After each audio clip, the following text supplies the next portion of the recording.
The views expressed are solely those of the speaker and not necessarily those of Paltalk.com, AVM software, or its advertisers.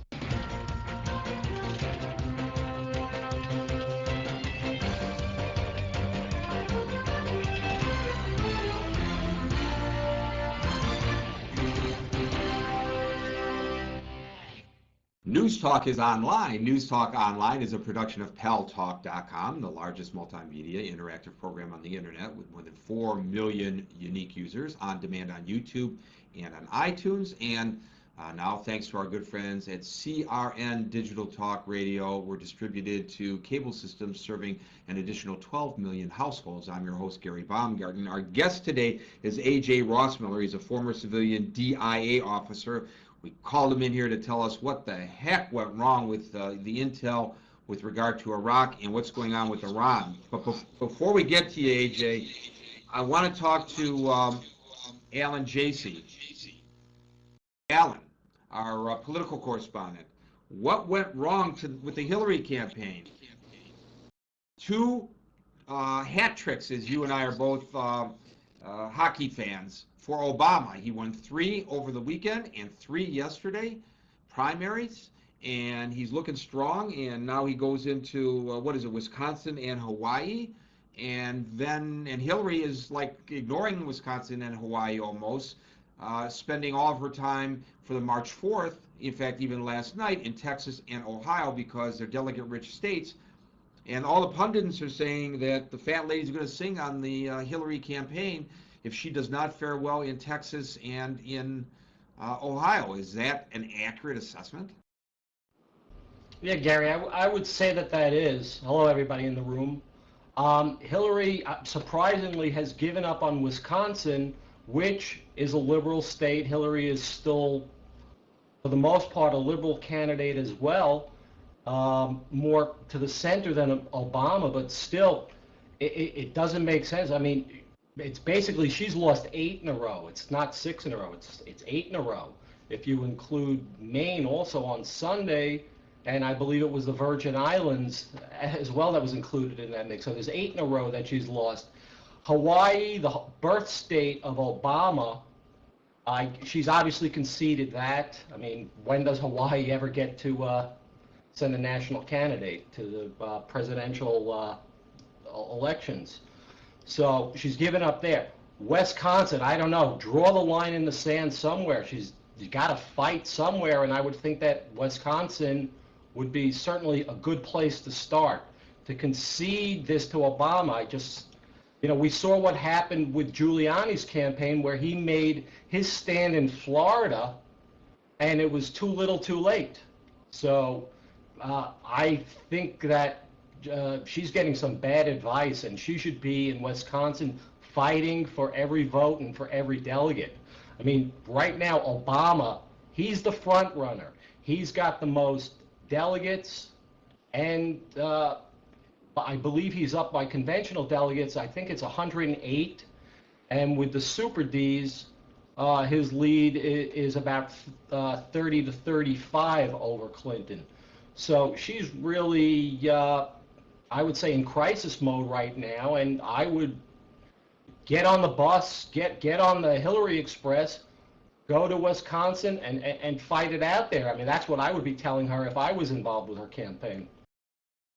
So this is an act of desperation, is what you're saying in short, by the person who was the perceived front runner even before anybody declared his or her candidacy.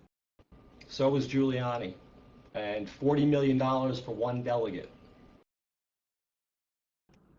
Good point. She just lent $5 million of her own money to the campaign too. It's kind of interesting to see her fizzle away. Yeah, Gary. But she's raised a lot of money since that time, since the beginning of February. She's been pretty close to raising the same amount of money as Obama. But the thing is that, again, like I mentioned on last night's show, Obama is getting the countless people $50, $100, $250. Hillary's getting larger contributions from less people. I mean, I was on the Obama site before. He has, for the month of February, over 400,000 people who have contributed to his campaign. That's February alone. Thanks, Alan. Alan J.C. is our political correspondent. He's helping us follow the road to the White House, and we're going to be on the air every primary night until this is decided. We're going to come to you live, we believe, from the conventions, and we'll be out there with extensive coverage on election night in November. So this is a place to be. Get your voice heard. It doesn't matter if you're from the United States or elsewhere, because everybody's opinion counts, because obviously who we in the United States elect as President of the United States affects foreign policy and economic policy that affects you and your lands as well. Well, our guest today is A.J. Rossmiller. He's a fellow at the National Security Network who served with the Defense Intelligence Agency as a civilian officer for 2 years. He was awarded the Joint Civilian Service Achievement Award and the DIA Expeditionary Medal for valorous and meritorious service for his work in Iraq. He's a contributing editor at americablog.com. His writing has been featured or cited in a wide variety of news and commentary outlets.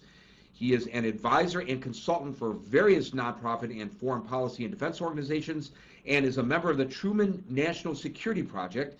He's also a regular commentator on the Al Hurra television network. That's a U.S. government-run channel that broadcasts in Arabic to the Middle East.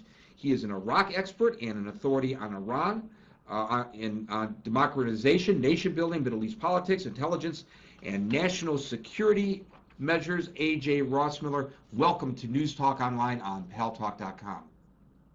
Well, thank you so much for having me. I appreciate it.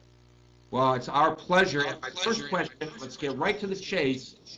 What went wrong in Iraq? I covered the United Nations for CNN. I heard the Secretary of State, Mr. Powell, say that there were weapons of mass destruction. He was a very credible individual, probably only second to Walter Cronkite, for those of you who remember Walter Cronkite. And he was believable. Everybody bought that, hook, line, and sinker. They went in. They found no WMDs. What went wrong?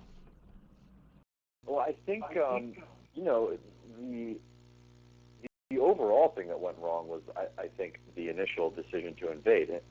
In terms of the weapons of mass destruction in particular, you know, to the best of my understanding, I should say my experience there really was mostly as the war was going on. But to the best of my understanding, you know, it was a problem of intelligence being fit to a policy as opposed to the reverse. Now, of course, the way to do intelligence work effectively is to discern and analyze the facts on the ground and decide what's likely to be true, what's not, put that together with facts and what you know about a culture and place, and then, you know, talk about what's most likely.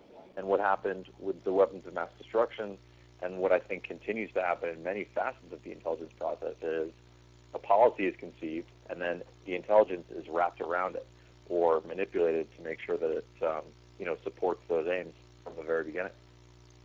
A.J. Rossmiller, fellow at the National Security Network, I'm confused.